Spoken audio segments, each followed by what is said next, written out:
Hello, and welcome to another episode of Science for Your Day today.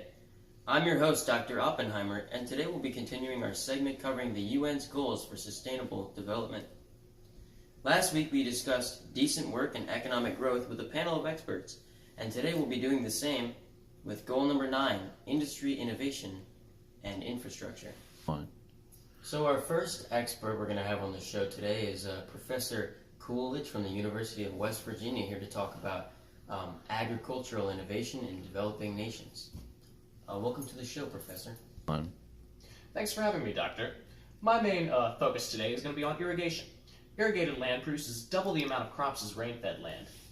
70% of the world's freshwater supply is already being used for irrigation, yet only 16% of the world's croplands are irrigated, and the 16% of croplands that are irrigated are able to produce 36% of the world's supply.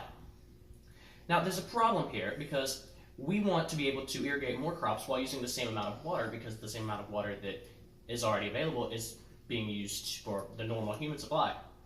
So how can agriculture cause innovation in developing nations?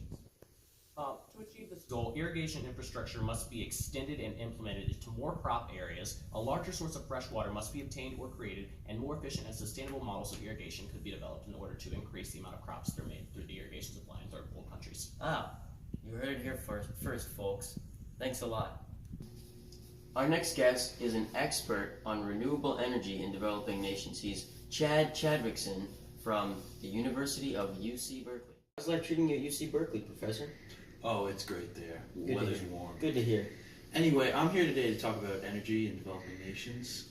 Obviously, energy is a big driver of innovation and creating industries in these developing nations, but a big issue with it is creating energy in a way that's sustainable and renewable and good for the environment. So that's what we're trying to work on. So, what are some ways in which they're going about doing this in developing nations? Well, three big areas that we're maybe trying to look at implement would be wind energy and hydroelectric power and possibly biodiesel. Obviously, there's issues with all of these. I would say environmental concerns. Wind turbines can kill a lot of birds, and through hydroelectric to dam up a river, you can cause a lot of flooding and destroy some habitats, which can be really harmful to an area if you don't do it correctly. Right, and there are a lot of concerns with biodiesel. Oh, absolutely. But would you say that these renewable energies sort of increase self-sufficiency in these developing nations? Oh, absolutely. And they're creating jobs in these areas, for people, whether it's creating these wind energy farms or building new dams or just working in these companies that are creating this biodiesel. Thanks, Professor. A professor from the Polytechnic University of Georgia, Dr. Bradford in the physics department there. Bradford, what do you have to say about physics in this issue? Physics and engineering can be seen in all aspects of industry and infrastructure. And in terms of developing nations, advances in engineering, when provided to them, can really allow the nations to become more self-sufficient and bring them to becoming more of a modern nation. Okay, so how can physics help increase innovation in these nations? Well, today what we have is what we call a lot of developing countries is traditional societies. A lot of their focus is on agricultural production, and these countries are very rich in natural resources, but they don't have the technology to,